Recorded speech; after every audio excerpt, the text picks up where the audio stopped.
जयश्री आपका camera off है। पंकज शाह, प्रियंका थापा, सबका कैमरा ऑफ है। मैंने आप लास्ट क्लास में नहीं थे? नहीं मैम। लास्ट शायद 2 या 3 क्लासेस आपने मिस किए एक दिन। मंडे पूरा मिस हो गया। तो नोट्स लिए हैं आपने किसी से? मैम कर लेता हूँ अरेंज, कोई इश्यू नहीं। वो लास्ट ईयर के भी थोड़े पड़े हो जाएगा मिक्सअप करके तो। अच्छा ठीक है। लास्ट क्लास में जो करवाया था वो रिवाइज हो गया सबका?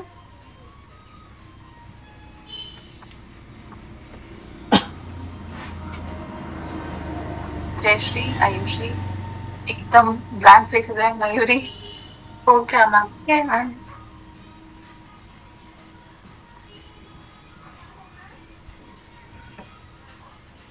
आज मैं लैपटॉप से कनेक्ट करके मतलब कोशिश करते हैं क्लास, अगर वाईफाई की इशू नहीं आ रहा तो।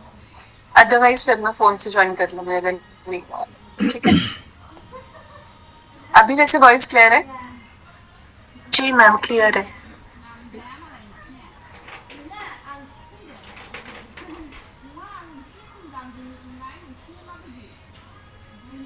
मैंने लास्ट क्लास में आप नहीं थे तो मैंने कुछ एनवायरनमेंट के एक्ट्स भी लिखवाए थे, 2-4 कुछ, और बताया था कि कैसे एनवायरनमेंट को अच्छे से किया जा सकता है। वो मिस हो गया था। लास्ट के 10-15 मिनट्स हमने यही किया था। वैसे आप सबका फेवरेट सब्जेक्ट कौन सा है? मयूरी, आयुषी, मनन, जयश्री? अभी तो सारे ही अच्छे लगने लगे मैम, धीरे धीरे। यस मैम, सारे अच्छे लगने लगे। ये होता ही है। इनिशियली लगता है कुछ नहीं हो रहा, और जब पढ़ना शुरू करते हैं धीरे धीरे सब अच्छा लगने लगता है। और सबसे बेकार कौन सा लगता है? सब अच्छे लगते हैं।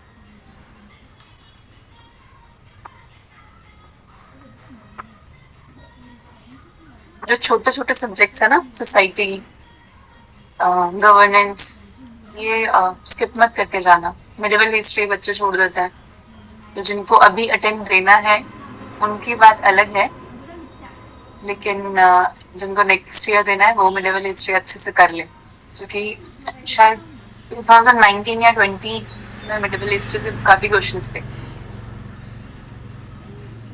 ठीक है, तो हम कहाँ तक पढ़ चुके थे? Challenges of GM crops, biosafety concerns, आज हम American वही companies. एग्रीकल्चर इनपुट्स में हमने क्या क्या लिखा था एग्रीकल्चर में, मयूरी? सीड्स तक पढ़े थे। सीड्स तक, उससे पहले कुछ किया था? लैंड पहले पढ़ा होगा हमने, पहले फिर लैंड सीड। फिर सीड्स। ठीक है। मैंने हम ना एग्रीकल्चर स्टार्ट कर चुके थे लास्ट क्लास में, और मैं उसके इनपुट्स लिखवा रही थी। पहले हमने लैंड के बारे में पढ़ा था, लैंड में कौन कौन सी चीजें चल रही है, कैसे बेटर उसको किया जा सकता है, वो सब चीजें। फिर उसके बाद हमने सीड्स के बारे में देखा था, और अब हम वाटर शुरू कर रहे हैं। तो आयुषी आप बताएंगे, लैंड वर्ल्ड का कितना परसेंटेज है भारत के पास, और टोटल पॉपुलेशन कितनी है? मैम 2.5% और 18% पॉपुलेशन हम होल्ड करते हैं। ठीक है, तो वाटर हम स्टार्ट कर सकते हैं।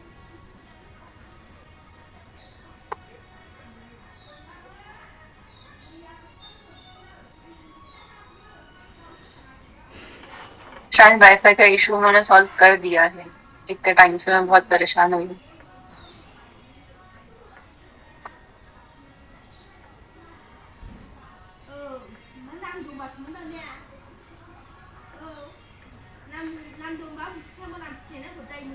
Irrigation, agricultural input, water irrigation. Irrigation की सिंपल सी definition, the supply of water to crops at different intervals is called irrigation. ठीक है।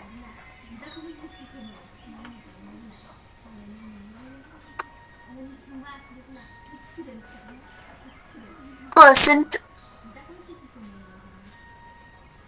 वर्ल्ड का वाटर रिसोर्स भारत के पास है, ठीक है। लैंड कितना था? 18%. लैंड। पॉपुलेशन 17 to 18% वर्ल्ड की।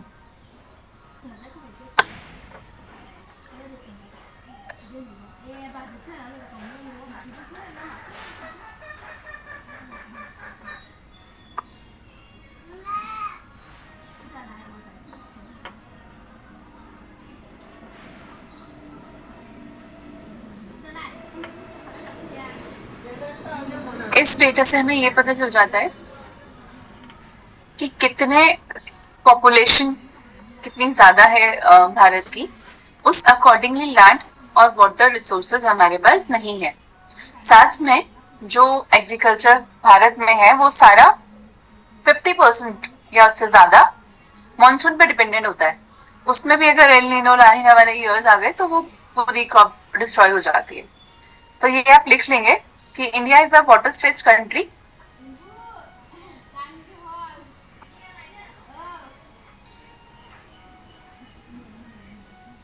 More than 50% of agriculture depends on rainfall.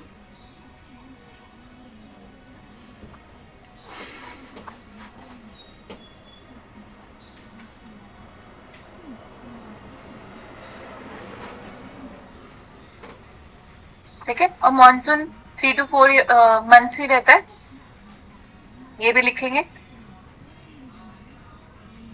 Only 4 months of monsoon, and if El Nino, we receive even less rainfall.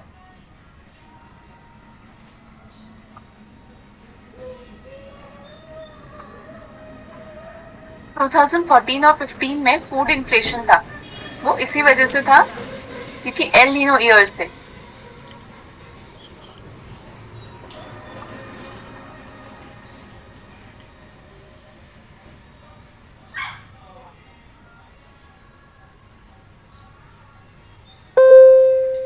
It is now 12:15 p.m. The countries with largest areas under groundwater irrigation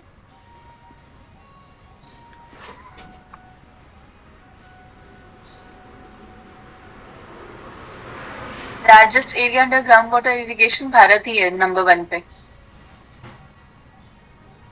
second China, third USA.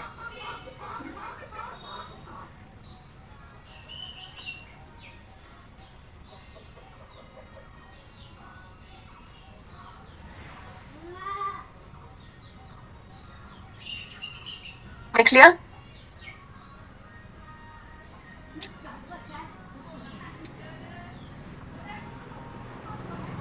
Irrigation water productivity.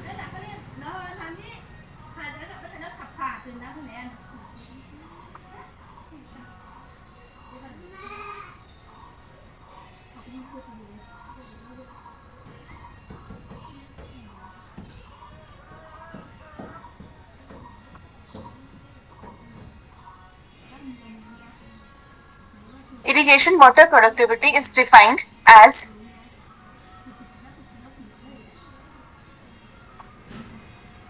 ratio of the crop output to the irrigation water applied. इसका क्या मतलब है? मतलब irrigation water productivity क्या है? Suppose 1 kg rice grow करने हैं तो एक जगह पे कितना पानी वो यूज कर रहे हैं। जैसे भारत में 3000 से 5000 लीटर्स वाटर यूज होता है, वहीं चाइना में 350 लीटर्स ऑफ वाटर यूज होता है सेम क्वांटिटी ऑफ राइस के लिए। ठीक है, तो ये आप डेटा लिख लेंगे। To produce 1 kg of rice,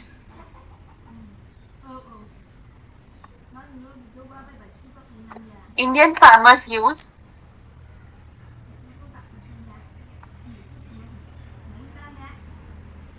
3,000 to 5,000 liters of water.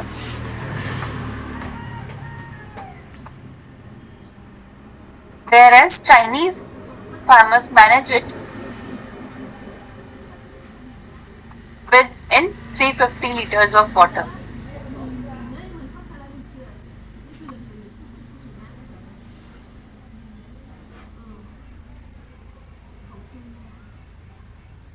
Ma'am China का इतने कम वाटर के साथ कैसे पॉसिबल हो रहा है?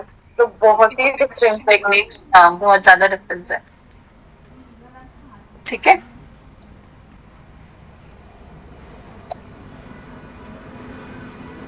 Sixty percent of water is consumed by intensive crops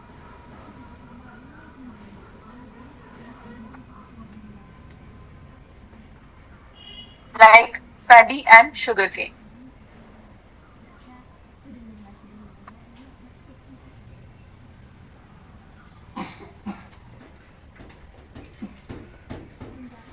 ठीक है।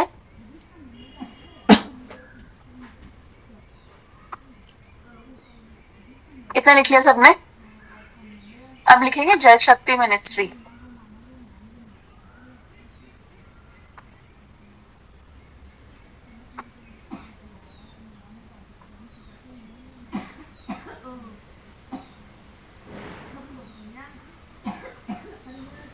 इसके दो डिपार्टमेंट्स है, लिखा जल शक्ति मिनिस्ट्री। दो डिपार्टमेंट्स है इसके, department of water resources, river development,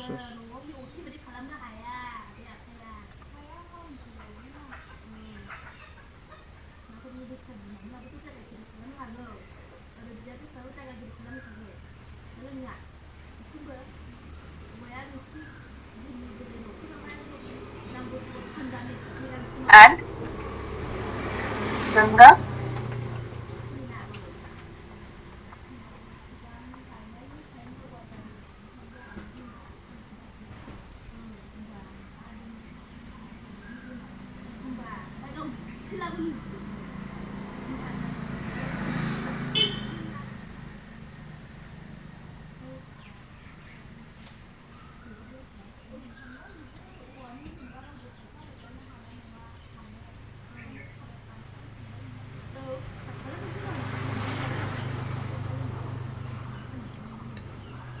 देखिए ना, मैंने आप लोगों को इंडिया ईयर बुक के बारे में बताया था, है ना, याद है? उसमें इसके कुछ अटैच ऑफिसेस, सबऑर्डिनेट बॉडीज वगैरह दी हुई थी।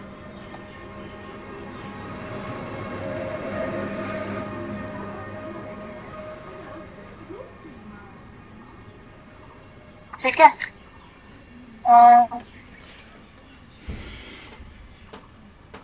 सबऑर्डिनेट ऑफिस,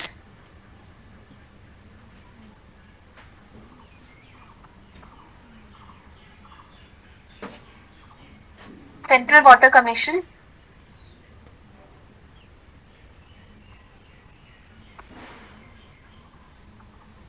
फर्स्ट वाले डिपार्टमेंट के अंडर है ये सबऑर्डिनेट ऑफिस, ठीक है।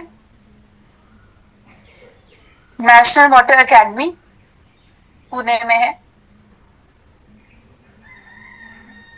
Ganga flood control commission,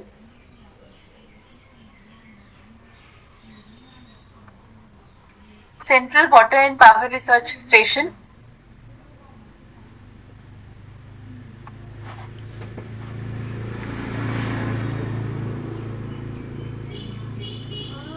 central soil and materials research station. Ma'am fourth वाला क्या बताया आपने? Central soil and materials research station, ठीक है। स्टैट्यूटरी बॉडीज कौन कौन सी हैं?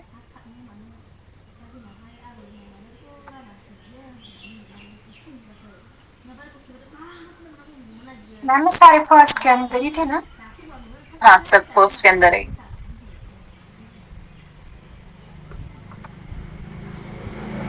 कुछ वाटर डिस्प्यूट ट्रिब्यूनल्स हैं इंटरस्टेट वाटर डिस्प्यूट्स एक्ट 1956 के अंडर। देखेंगे various water dispute tribunals under interstate water disputes act 1956।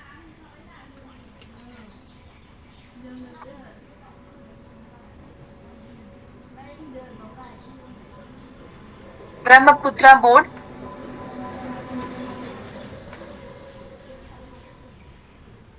ये भी इसी एक्ट के अंदर है, वाटर डिस्प्यूट्स एक्ट 1956। ठीक है। और एक एक्ट मैंने आप लोगों को जो एनवायरमेंट में लिखवाया था, एनवायरमेंट प्रोटेक्शन एक्ट 1986, इसके अंदर है ये। ठीक है।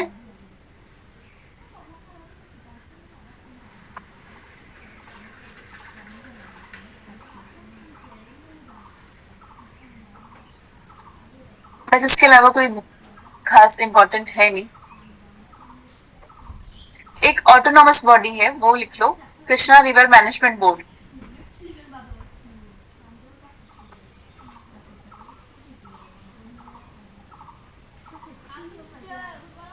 ठीक है।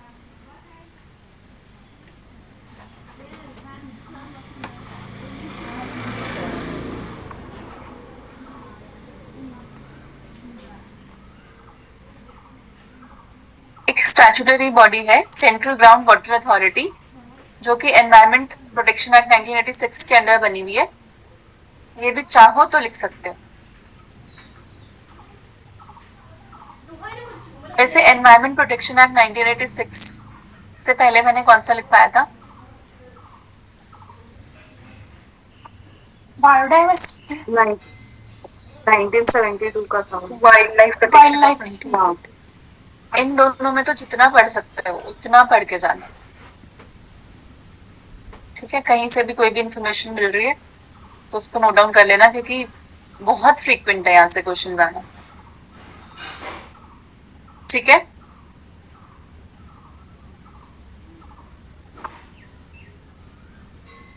स्क्रीन पे कोई नेम दिख रहा है क्या, या मुझे दिख रहा है बार बार, है ना?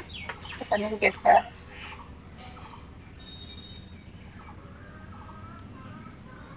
वाटर स्कीम्स लिखेंगे।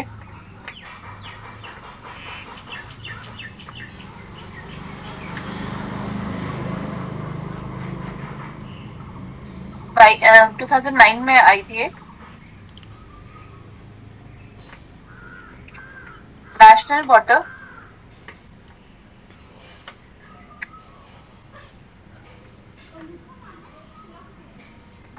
National rural drinking water programme.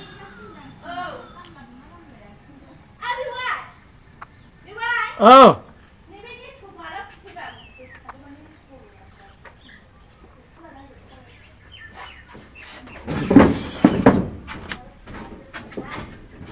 Prelims में ना ऐसे क्वेश्चंस बहुत आते हैं कि ये कोर स्कीम है, सेंट्रली स्पॉन्सर्ड है, कितना परसेंटेज यूनियन इसको पे कर रहा है, कितना परसेंट स्टेट पे कर रहा है, या कोई और बॉडी है जो इसमें पे कर रही है।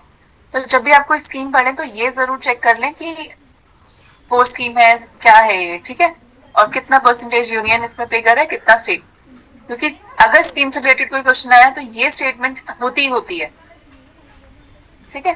तो इसमें ये कोर स्कीम है, centrally sponsored core scheme, not 100% funded by union. 50% है, 50% स्टेट, 50% यूनियन गवर्नमेंट। और किस चीज के लिए है ये? To provide every rural person with safe water for drinking, cooking and domestic needs.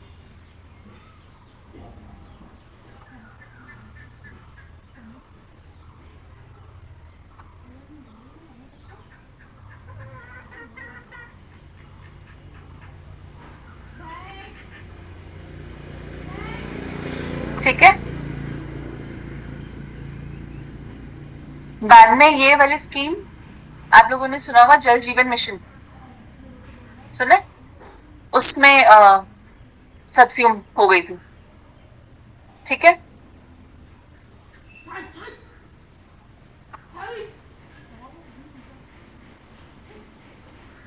Next लिखेंगे 2015 में आई थी ये प्रधानमंत्री कृषि सिंचाई योजना।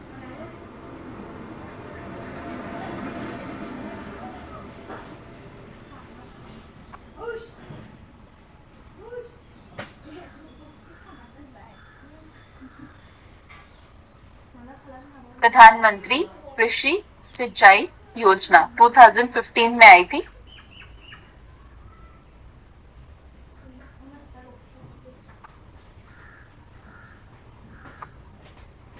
ये भी not 100% funded by union, valid है 2025-26 तक।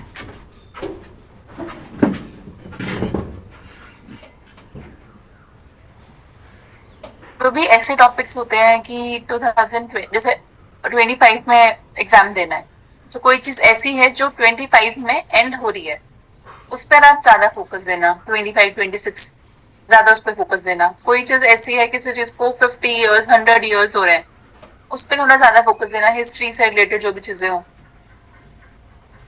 ठीक है। ये सब चीजें करंट अफेयर से पता चल जाती है।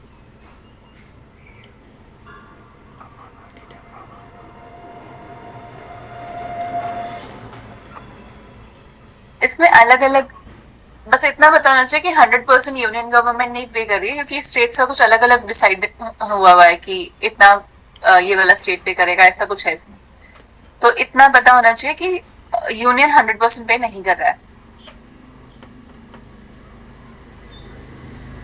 अब इस वाले स्कीम के 4 पिलर्स हैं। इसका एम क्या था पहले तो ये लिख लो। To improve irrigation coverage, reduce wastage of water. It is now 12:30 p.m.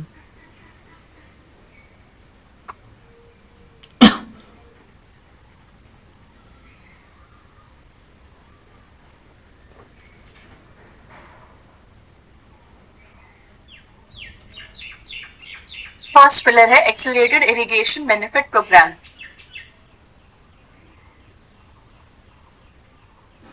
ठीक है। इसमें क्या है, जो ऑनगोइंग प्रोग्राम चल रहे हैं इरिगेशन से रिलेटेड, उनको जल्दी से जल्दी कंप्लीट करना। ठीक है। 4 पिलर्स हैं। फर्स्ट पिलर है एक्सेलरेटेड इरिगेशन बेनिफिट प्रोग्राम। इस प्रोग्राम का एम है जितने भी इरिगेशन प्रोजेक्ट्स चल रहे हैं उनको फास्टर पेस पे कंप्लीट करना। Requires Jal Shakti Ministry to finish the ongoing national irrigation projects at a faster pace. Second इसका है हर खेत को पानी।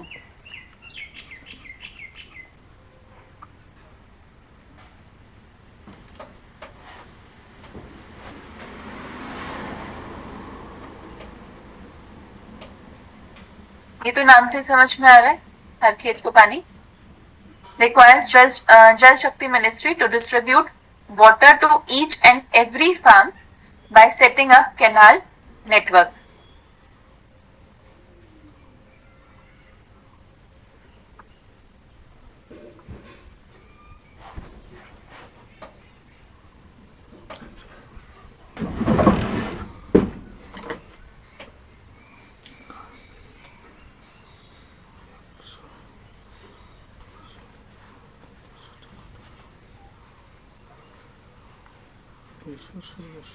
ठीक है। थर्ड है वाटरशेड डेवलपमेंट।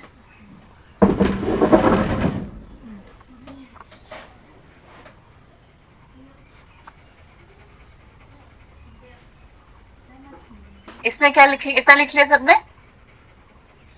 थर्ड में लिखेंगे requires rural development ministries, Department of Land Resources,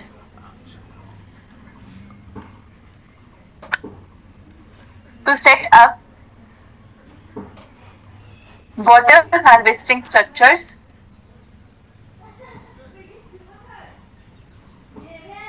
like check dams, farm ponds, tanks, etc. Ma'am check dams के बाद फार्म पॉन्ड्स, टैंक्स, नालाबंद भी लिख सकते हैं.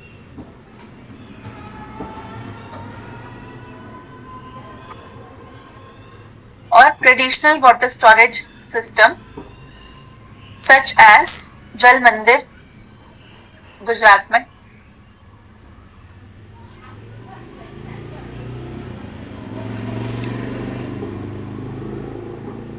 ठीक है.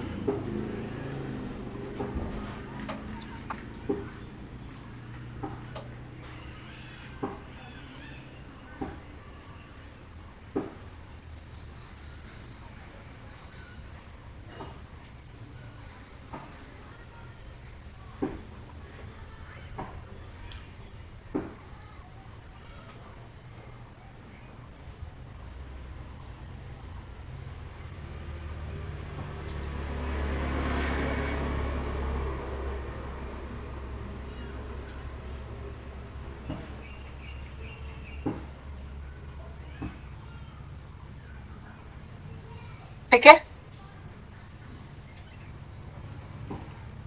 मयूरी लिख लिया.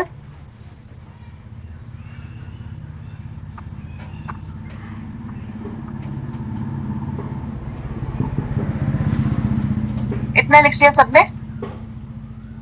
अब फोर्थ लिखेंगे, पर ड्रॉप मोर क्रॉप, पर drop more crop.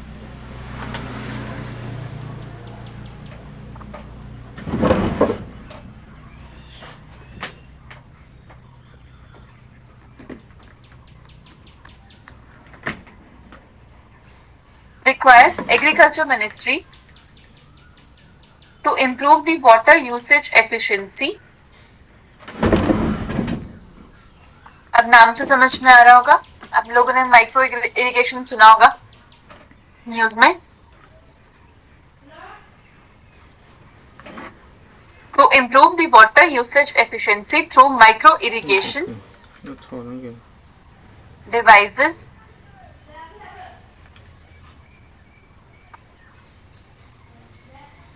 such as drips,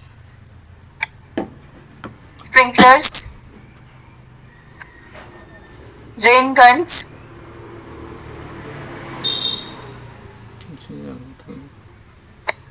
ठीक है. बाद में जो ये वाली स्कीम है, दूसरे स्कीम में, मतलब ये वाला जो पिलर है वो दूसरी स्कीम में मर्ज हो गया था. उसका नाम है राष्ट्रीय कृषि विकास योजना.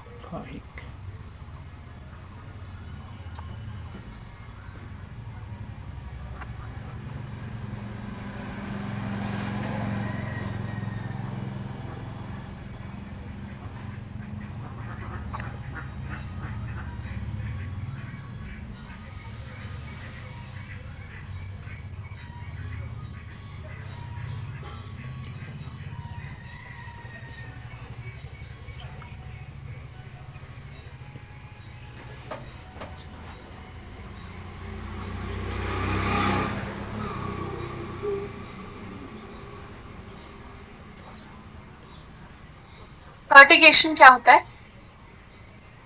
Mixing water soluble fertilizer in drip system, ठीक है.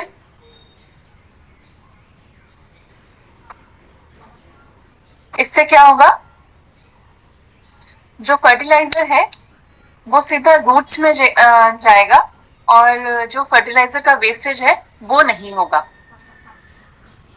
ठीक है. तो कहीं एग्रीकल्चर से रिलेटेड कोई क्वेश्चन आता है मेंस में तो आप फर्टिगेशन वर्ड यूज कर सकते हैं. वो एक वर्ड पूरा कॉन्सेप्ट एक्सप्लेन कर देगा कि कैसे फर्टिलाइजर के वेस्टेज को कम किया जा सकता है. क्या कर सकता है? फर्टिगेशन.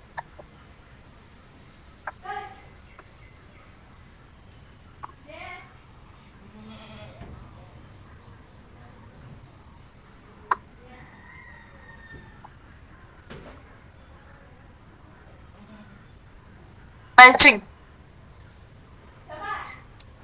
ये तो मैंने ज्योग्राफी में भी बताया था। मल्चिंग क्या होती है पता है किसी को?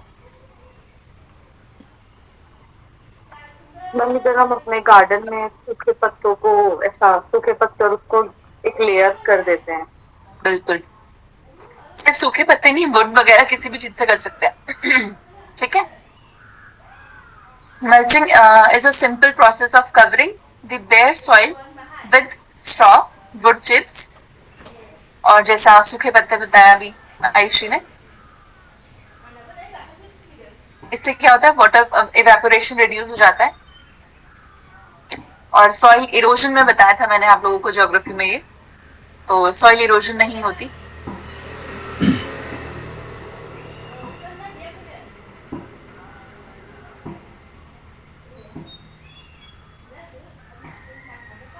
अब माइक्रो इरिगेशन के चैलेंजेस क्या हैं?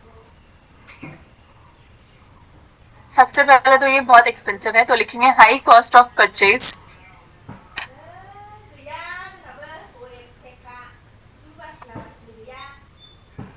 नीलगाय, एलिफेंट जैसे एनिमल्स आके इसको तोड़ भी देते हैं, तो ट्रैम्पलिंग बाय एलिफेंट, नीलगाय एक्सेट्रा। ठीक है, इक्विपमेंट्स वगैरह ये सब तोड़ के चले जाते हैं, और साथ में इसकी रिपेयरमेंट लोकली अवेलेबल नहीं होती, रिपेयरमैन नहीं होता, कई बार कुछ उसका जो पार्ट है वो टूट गया, वो नहीं मिलता,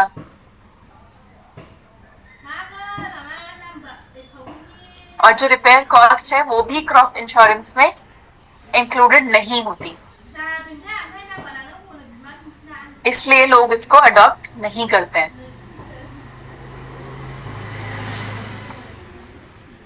ठीक है,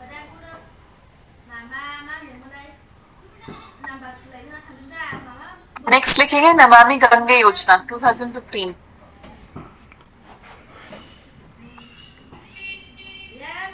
ठीक है,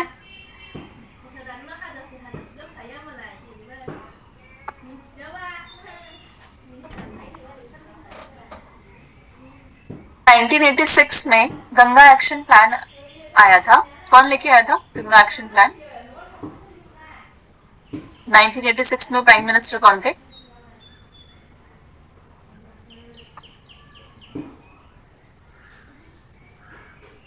कौन थे? राजीव गांधी। ठीक है, उस टाइम पे आया था गंगा एक्शन प्लान। फिर 2008-9 में गंगा को नेशनल रिवर डिक्लेयर किया गया था।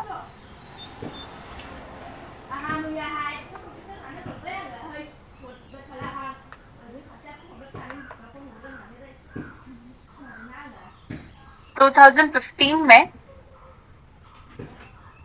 जो ये गंगा एक्शन प्लान था, इसको नमामि गंगे योजना नाम दिया गया।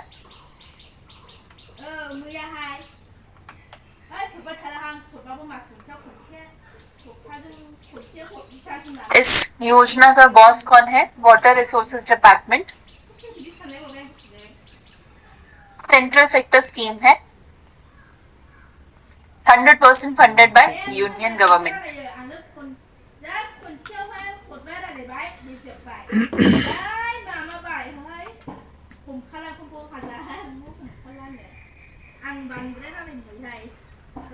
ठीक है, इसका एम था to make Ganga pollution free.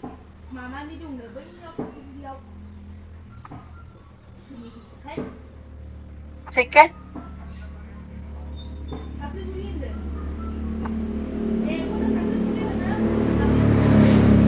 लिख लिया इतना। फिर 2015 में ही एक और थी, जल क्रांति अभियान।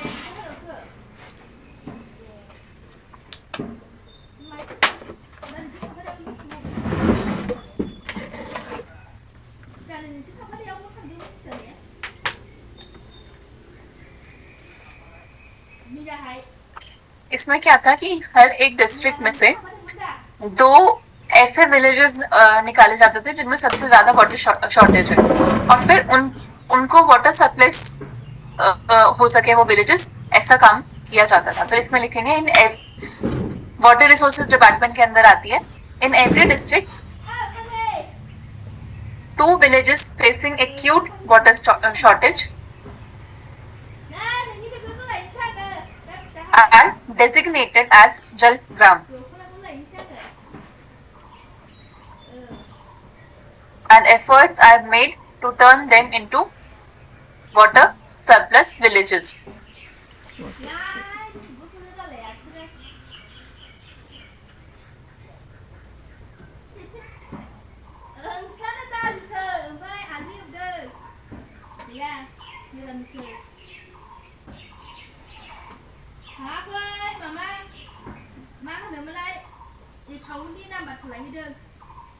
ठीक है, इसको सेपरेट स्कीम की तरह ना ट्रीट करके इसके जो फंड्स हैं बाकी स्कीम से निकाले जाते थे, बाकी स्कीम्स जैसे प्रधानमंत्री कृषि सिंचाई योजना, मनरेगा वगैरह में से। ठीक है,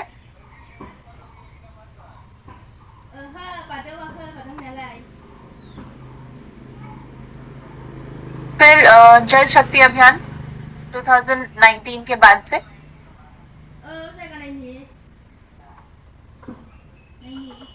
सिटीजन्स में वाटर कंजर्वेशन के लिए अवेयरनेस क्रिएट करने के लिए थी ये है। ठीक है,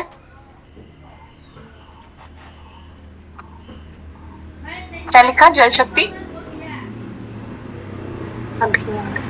कब से? 2019 for generating awareness among citizens for water conservation.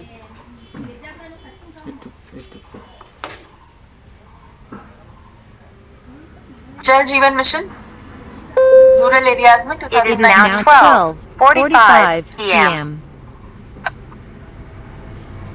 इसका ऑब्जेक्टिव फाइंड वाटर सप्लाई, हर घर जल to all rural households by 2024.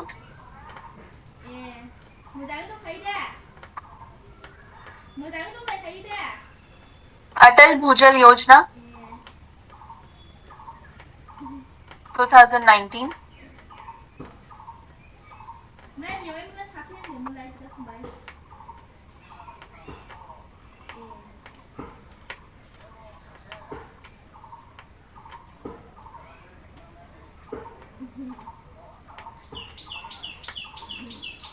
जल शक्ति मिनिस्ट्री के अंदर।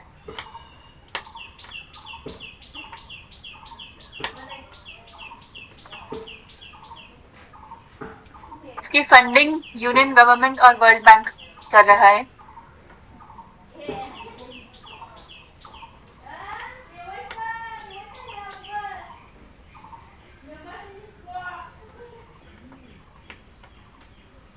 ये वाली स्कीम पूरे भारत के लिए नहीं थी, कुछ ऐसे स्टेट्स, उस स्टेट्स के भी सिलेक्टेड एरियाज जहाँ पे बहुत ज्यादा वाटर शॉर्टेज है उनके लिए है।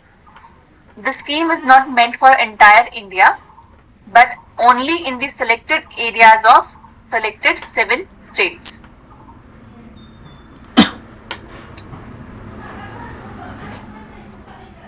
ठीक है, facing extreme water shortages, कौन कौन से states? Gujarat, Haryana, Karnataka, Madhya Pradesh, Maharashtra,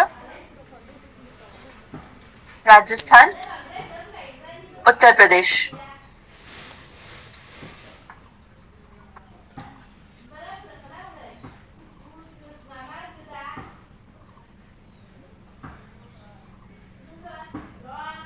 river interlinking इन बजट 2022।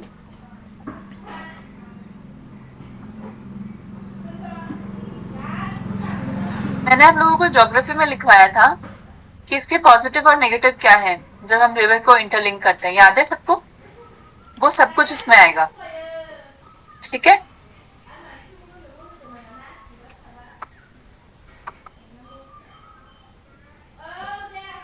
केन बेतवा और कृष्णा पेन्नार, पेन्नार कावेरी, गोदावरी कृष्णा, मतलब जो भी आप लोगों ने करंट अफेयर में पढ़ी होंगी रिवर्स, ठीक है। ये एग्जाम्पल्स आप लिख सकते हैं जो भी बताए मैंने, केन बेतवा, गोदावरी कृष्णा, कृष्णा पेन्नार, पेन्नार कावेरी।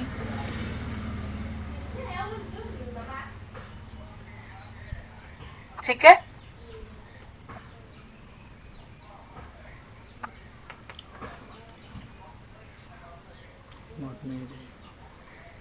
इतना लिख लिया सबने।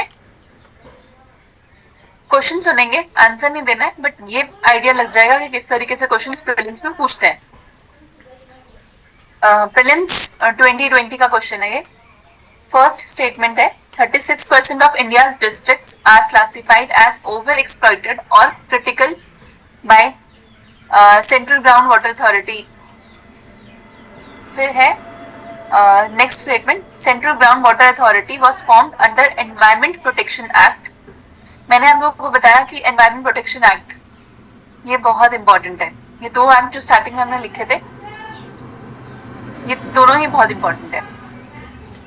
फिर है third, India has the largest area underground irrigation in the world. ठीक है, इसके ऑप्शंस मैं नहीं बता रही हूँ, बट आपको स्टेटमेंट से आइडिया लग गया होगा कि किस तरीके की स्टेटमेंट्स पेपर में पूछी जाती है।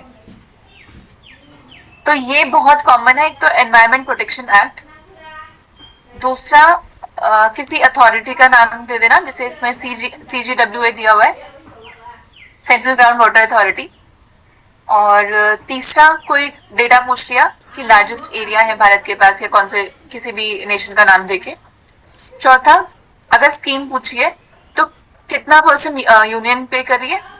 एग्जैक्ट परसेंटेज नहीं पूछता कभी भी यूपीएससी, बस ये पूछा होता है कि 100% funded by union, 100% funded by states, या फिर साथ में कोई, जैसे अभी हमने वर्ल्ड बैंक पढ़ा था वैसा कुछ दे दिया कि कौन कौन इसको फंड कर रहा है। तो ये चार पांच चीजें कॉमन है क्वेश्चन में। ठीक है, तो जब भी आपको स्कीम पढ़े या ऐसा कोई टॉपिक पढ़े तो ये चार पांच चीजें माइंड में रख के पढ़े। इतना लिख लिया सबने?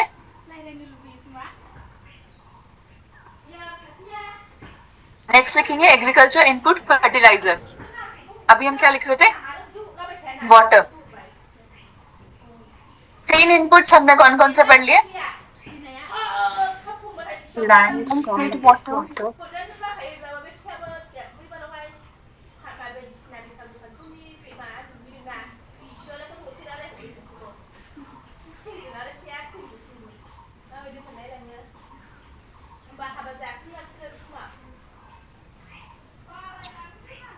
Fertilizer is an artificial chemical prepared in factories to boost nutrition in the soil.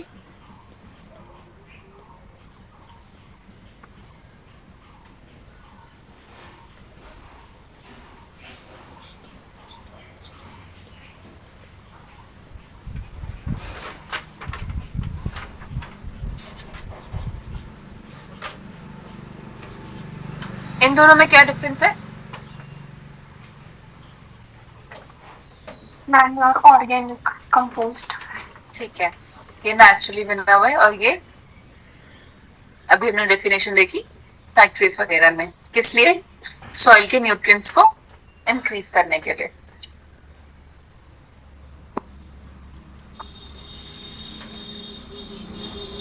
NPK का रेशियो क्या होता है?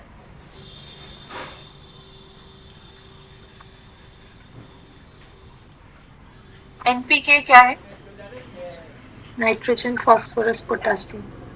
ठीक है, इसका रेशियो क्या होता है?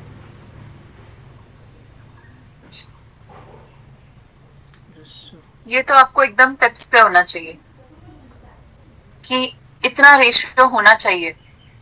और भारत में क्या है ये भी आप लोगों को पता होना चाहिए।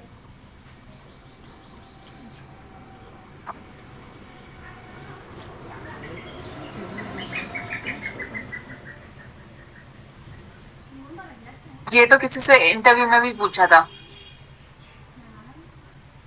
2-3 साल पहले शायद। ठीक है, अब इतना क्यों है?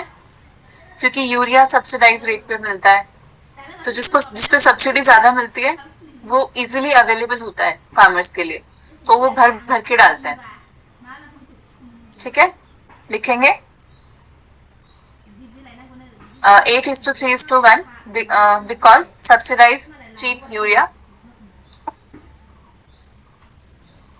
illiterate farmers use excessively.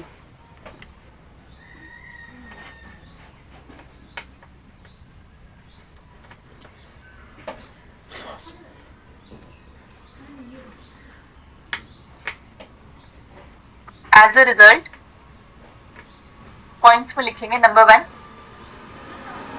soil and groundwater pollution,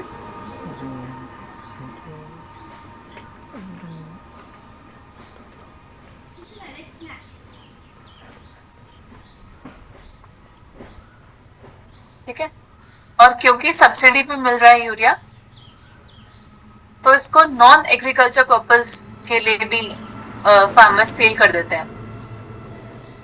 subsidise urea smuggled to non agro purpose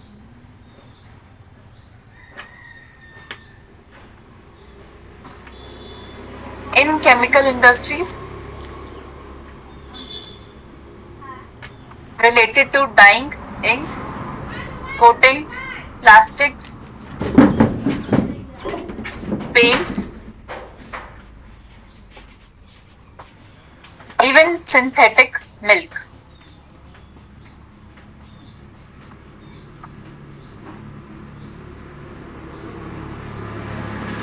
ठीक है, सब्सिडाइज यूरिया है इसलिए दूसरे नेशंस में भी स्मगल किया जाता है, जैसे बांग्लादेश और नेपाल। ठीक है, ये भी लिखेंगे third point. Subsidize urea also smuggle to Nepal and Bangladesh.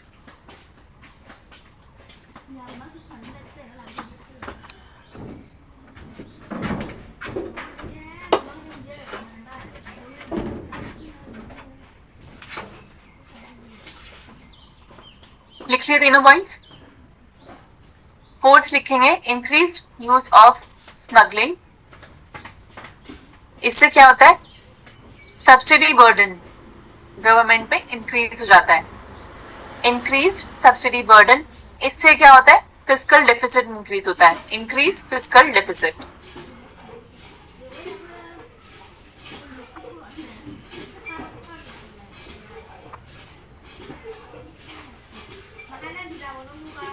ठीक है,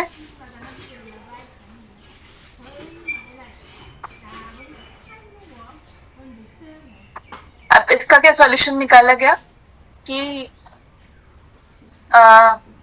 सब पे सेम सब्सिडी ना देके जिसको जितनी रिक्वायरमेंट है, जिस सॉइल को जितनी रिक्वायरमेंट है उतनी ही हिसाब से सब्सिडी प्रोवाइड की जाए। जैसे सब्सिडी पर केजी नाइट्रोजन के लिए 19, फॉस्फोरस के लिए 15, पोटाश के लिए 11, अलग अलग अमाउंट डिसाइड कर लिया। ठीक है,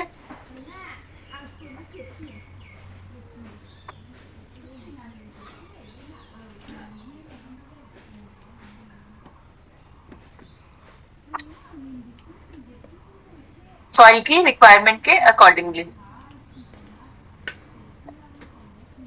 मैंने ज्योग्राफी में लिखवाया था कि इंडियन सॉइल किस चीज में क्या चीज नहीं मिलती है, क्या चीज मिलती है, रेड सॉइल में क्या होता है, ब्लैक सॉइल में क्या होता है, याद है? वो सब कुछ यहाँ पे आएगा। उसके अकॉर्डिंगली डिसाइड किया कि किस सॉइल को क्या रिक्वायरमेंट है, वहां पे कौन सा पोटैश होना चाहिए, नाइट्रोजन होना चाहिए, क्या होना चाहिए, उसके अकॉर्डिंगली वहां के जो फैक्ट्रीज है उनको सब्सिडी प्रोवाइड की गई। ठीक है,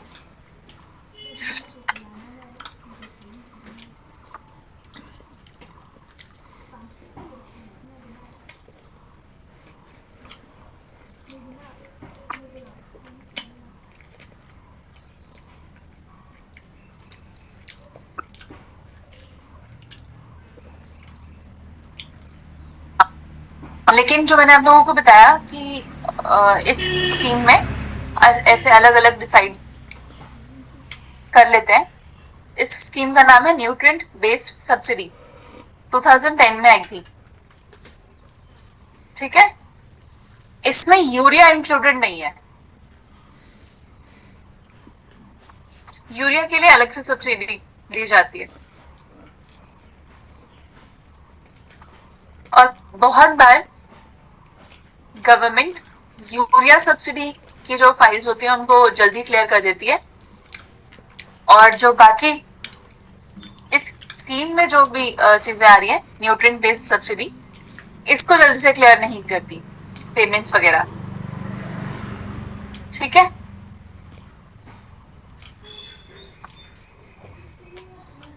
क्यों नहीं करती? क्योंकि गवर्नमेंट के पास इतने पैसे नहीं होते कि वो एक ही बार में सारी सब्सिडी की पेमेंट क्लियर कर सके। इसीलिए ज्यादातर अब सारी फर्टिलाइजर्स कंपनी को पता है कि हम कोई भी और फर्टिलाइजर अगर बना रहे हैं तो हमारी पेमेंट इतनी जल्दी क्लियर नहीं होगी, लेकिन अगर यूरिया बना रहे हैं तो जल्दी क्लियर हो जाएगी। तो ज्यादातर फर्टिलाइजर कंपनीज यूरिया पे ही फोकस करती हैं। ठीक है,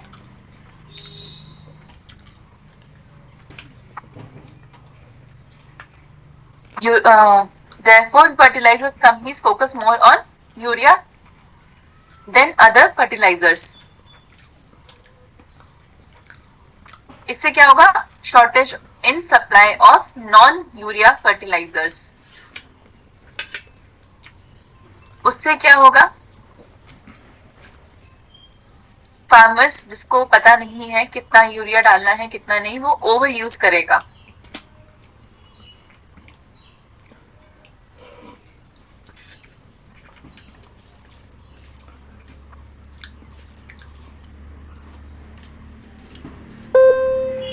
It is now 1 p.m. o'clock. Next challenge क्या है? मैंने आप लोगों को बताया था रशिया यूक्रेन का जब वॉर हुआ था तो इंटरनेशनल मार्केट में सप्लाई काफी कम हो गई थी फर्टिलाइजर्स वगैरह की, जिसकी वजह से प्राइस इंक्रीज हो गए थे। तो ये एक चैलेंज भी है।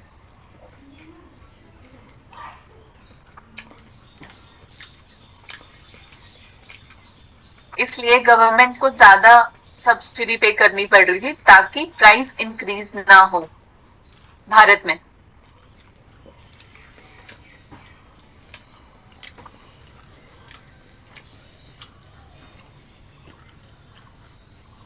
नेक्स्ट लिखेंगे सॉइल हेल्थ कार्ड 2015। ये बहुत इंपॉर्टेंट है।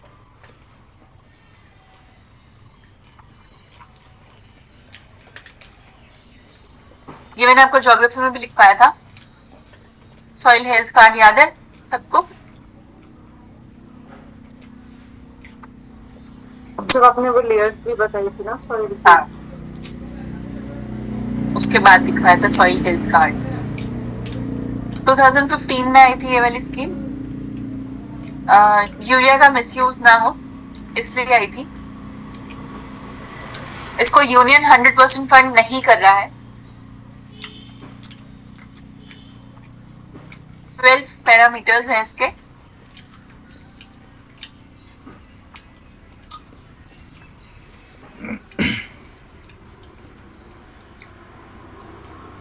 ठीक है, लिख लिया? सॉइल हेल्थ कार्ड में ही है भू विजन, BHU, भू विजन। कृषि रास्ता भी बोलते हैं इसको।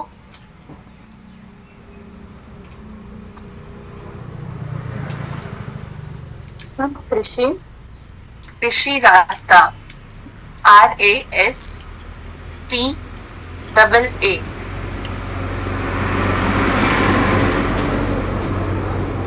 लोगों को बताया कि इस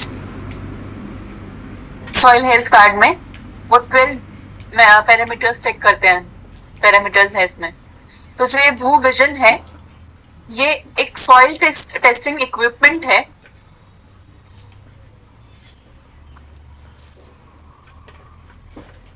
जो कि 30 मिनट्स में सॉइल की पूरी रिपोर्ट 12 पैरामीटर्स के साथ फोन में भेज देते हैं। ठीक है, this machine can do soil sample testing for 12 parameters and send a soil health card to mobile phones in 30 minutes. पहले इस प्रोसेस में 3 to 4 hours लग जाते थे।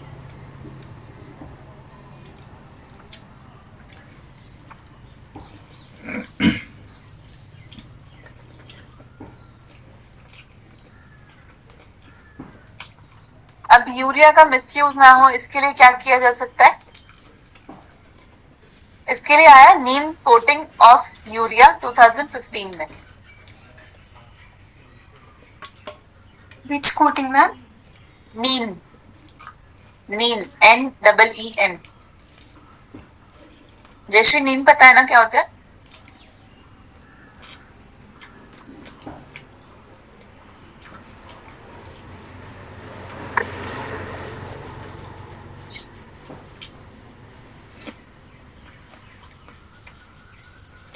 Ministry of chemical and fertiliser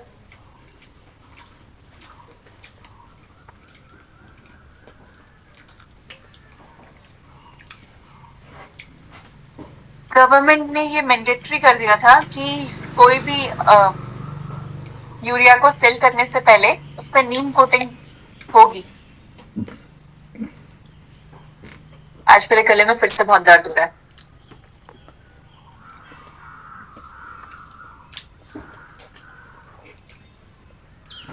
ठीक है, अब नीम कोटिंग से क्या होगा? जैसे हमने यूरिया के उसमें देखा था कि ये नॉन एग्रीकल्चर पर्पस के लिए भी यूज होती है, तो अगर नीम की कोटिंग कर दी जाए, जैसे सिंथेटिक मिल्क, अगर उस पर नीम कोटिंग हो रही है तो फिर वो वैसे यूज नहीं हो पाएगा। ठीक है, तो फर्स्ट लिखेंगे prevents diversion of subsidised urea towards non agriculture purposes.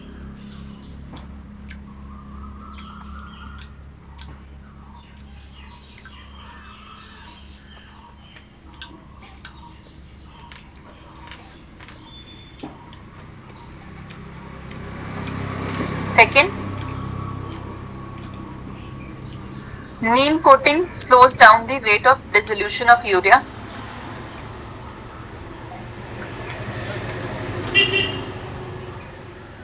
In soil. जो बिना नीम कोटिंग के यूरिया डिसॉल्व हो रहा था उससे स्लो हो जाती है नीम कोटिंग यूरिया वाली फर्टिलाइजर। ठीक है, Neem coating slows down the rate of dissolution of urea in soil. उससे क्या होगा? Improves the plant's absorption of nitrogen from the urea. Nitrogen cycle पढ़ा है आप लोगों ने? ठीक है। Improves the plant's absorption of nitrogen from the urea. और थर्ड बेनिफिट क्या है इसका? Disease attack, paste attack reduce हो जाते हैं। Pesticides consumption is also reduced.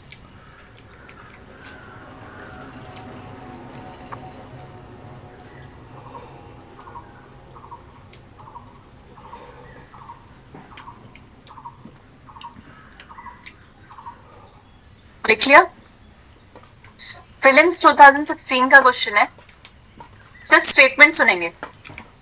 ठीक है, why government promotes the use of Neem coated urea in agriculture, ये क्वेश्चन है। फर्स्ट स्टेटमेंट इसकी है, release of Neem oil in the soil increases nitrogen fixation by the soil micro organism. Second है, नीम coating slows down the rate of dissolution of urea in the soil. Weedicide and a fertilizer for particular crops. क्या होगा चारों में से? Soil absorption वाला। Two हाँ, second.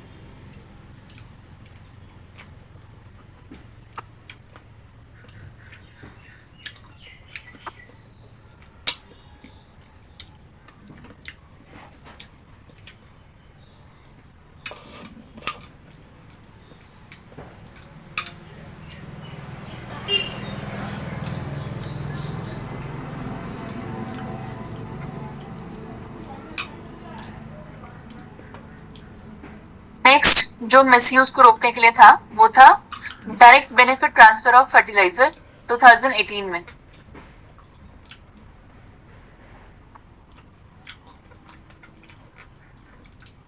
Ministry of chemicals and fertilizer के अंदर ही है ये भी।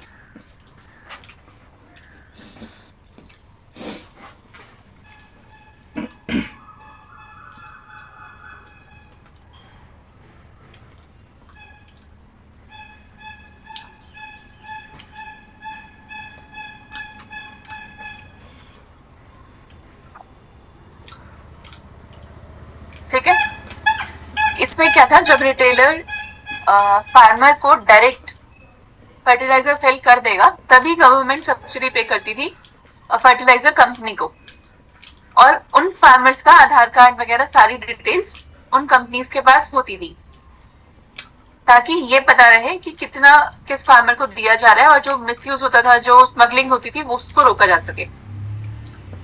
ठीक है, तो इसमें लिखेंगे direct benefit transfer in fertilizer. Recording stopped. Fertilizer companies are paid subsidy only after the retailer has sold the fertilizer to farmer.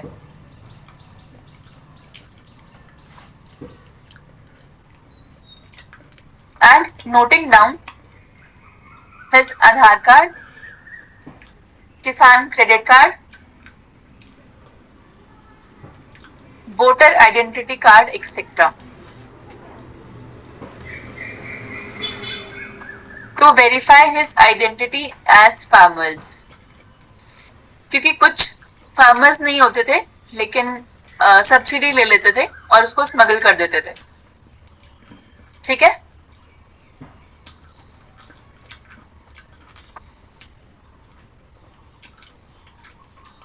इसके बाद गवर्नमेंट फर्टिलाइजर कंपनी को डायरेक्ट बैंक में सब्सिडी प्रोवाइड कर देती थी। बेनिफिट वही जैसे मैंने बताया, prevents diversion of subsidised urea towards non agriculture purposes and towards Bangladesh और नेपाल। ठीक है,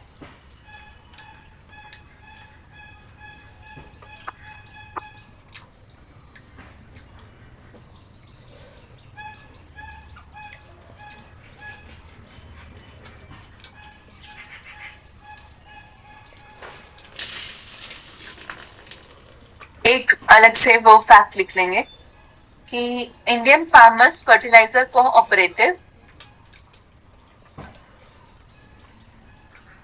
IFFCO claims to be the first company in the world to produce liquid nano urea in 2021.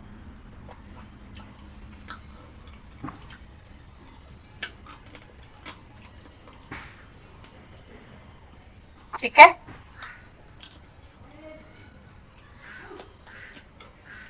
Nano liquid urea, हाँ, nano produce liquid nano urea.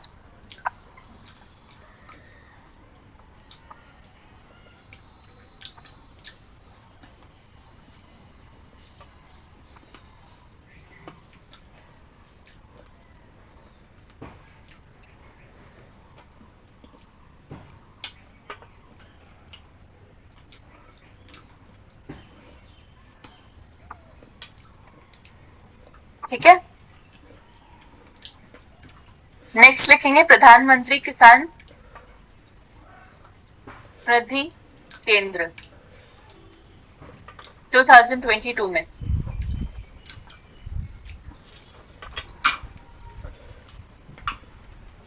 अभी ना पहले 1 minute 2 minute का break ले लेते हैं, मेरा गला बहुत ज्यादा दर्द हो रहा है। ठीक है, तो 1:12 हो रहे हैं, एग्जैक्टली 1 मिनट में मिलते हैं।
जी जयश्री आ जाओ वापस।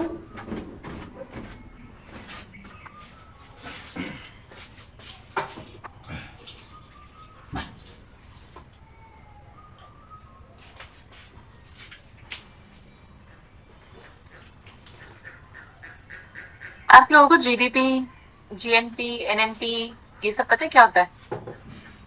Gross domestic product, gross national product, ये सब चीजें नहीं? मयूरी, जयश्री, शिवम, मैम जीडीपी पता है बस, क्योंकि वो एनसीईआरटी में मैंने एक बार पढ़ा था, वो केक ठीक वाला है। एग्जाम्पल। और एनएनपी माइनस करके ठीक है, नॉमिनल। रफ आइडिया है। और Mayuri? It is now 1:15 p.m. ठीक है, मैं इससे पूछना चाह रही थी कि अगर पता है, क्योंकि जो लोग रेगुलरली न्यूज़पेपर फॉलो करते हैं उन्हें पता होता है, तो मैं नहीं बताऊंगी। और अगर नहीं पता है तो फिर एक क्लास इसके लिए रख लेंगे, ठीक है? आज कोशिश करते हैं ये सारा खत्म हो जाए और कल फिर ये जीडीपी वगैरह सब पढ़ लेंगे।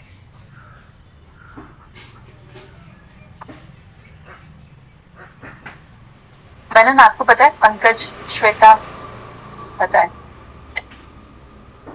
ठीक है। प्रधानमंत्री Kisan Samriddhi Kendra, ministry of chemical and fertilizers की बॉस है।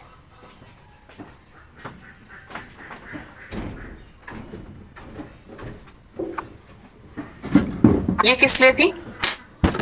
To convert the existing fertilizer retail shops into modern fertilizer retail shop, जिसको बोलते थे प्रधानमंत्री किसान समृद्धि केंद्र।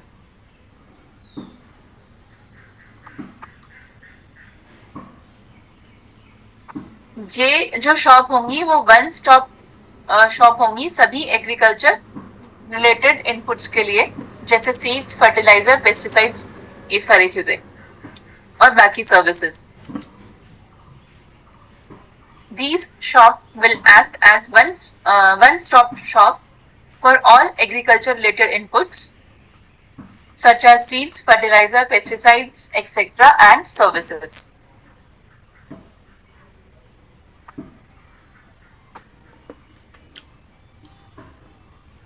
एक आया था one nation one fertilizer, prevent fertilizer misuse, ministry of chemicals and fertilizer इसकी बॉस है। ये किस लिए आई थी?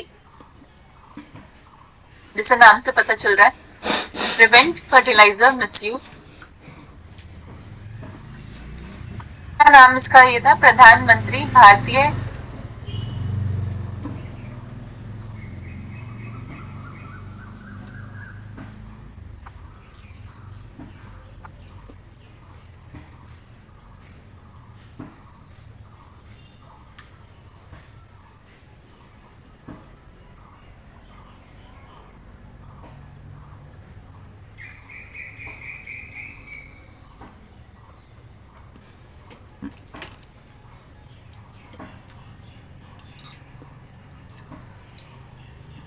ठीक है।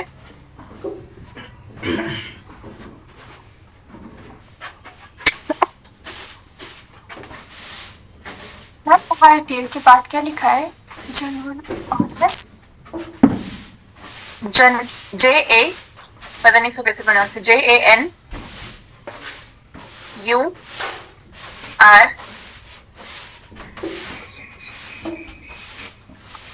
वारक BARAK, फिर लिखा परियोजना, ठीक है? PMBJP। ये इसलिए आई थी कि जैसे नेपाल और बांग्लादेश में जो स्मगलिंग हो रही थी, उसको रोकने के लिए क्या सॉल्यूशन निकाला था कि जो भी सब्सिडी गवर्नमेंट से लेगा उसको गवर्नमेंट का लोगो, बैग का colour,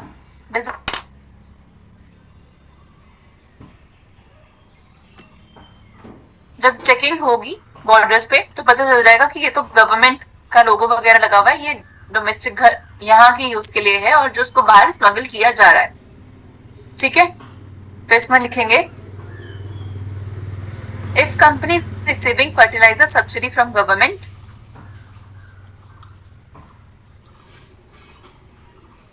company has to use government mandated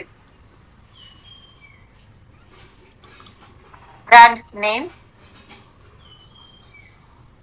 logo and bag color design.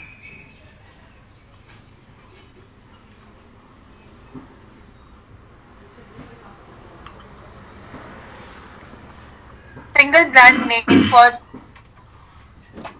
fertilizers would be Bharat Urea,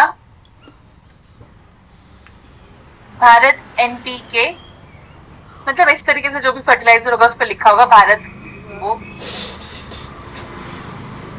a logo showing प्रधानमंत्री भारतीय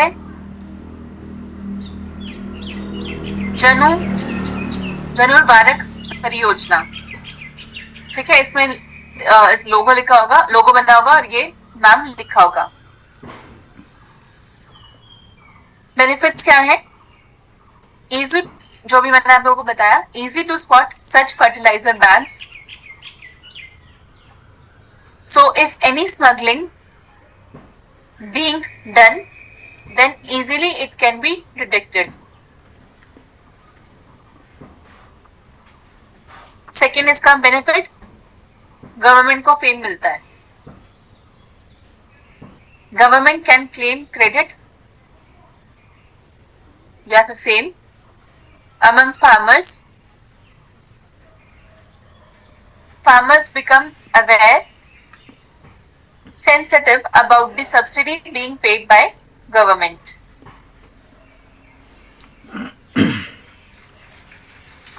उससे क्या होगा? And engage more positively towards the future reforms of government.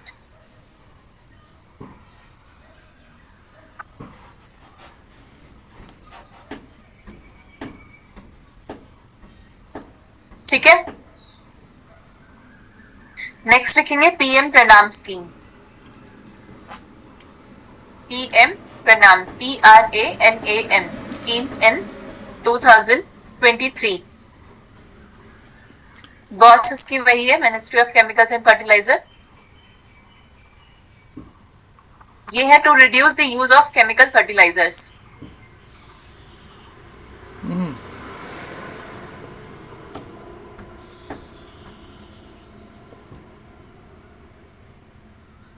इसमें क्या है कि अगर स्टेट गवर्नमेंट मैनेज कर लेती है कि फर्टिलाइजर को कम से कम यूज किया जाए और किसी तरह गवर्नमेंट की सब्सिडी जो गवर्नमेंट को पे करनी थी वो सेव कर लेती है, सपोज 100 करोड़ सेव कर लिया तो 50 crore union government state government को दे देगी। ठीक है, आप बचाओ, आधा आपका आधा मेरा, सिंपल वर्ड्स में।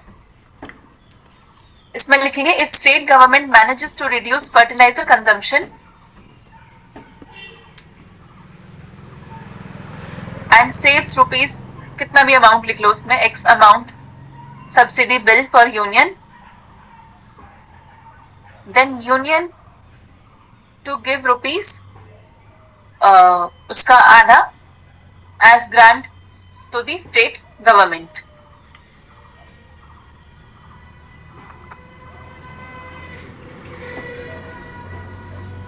ठीक है, ये स्कीम बहुत नेसेसरी हो चुकी थी क्योंकि गवर्नमेंट का जो सब्सिडी बिल था वो बढ़ के 2.25 लाख करोड़ तक पहुंच चुका था।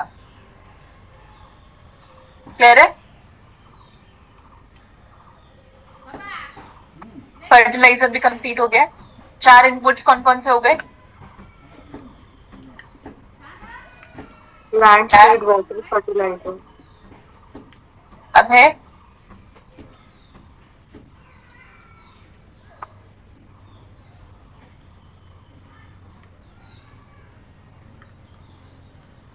Pesticides and weedicides. इससे पहले हम एक ब्रेक ले लेते हैं क्योंकि अब मेरा गला बहुत ज्यादा पेन हो रहा है। 3 बजे इसको शुरू करते हैं, ठीक है? इस क्लास को यहीं पूर्ण करते हैं और 3 बजे क्लास स्टार्ट होगी नेक्स्ट।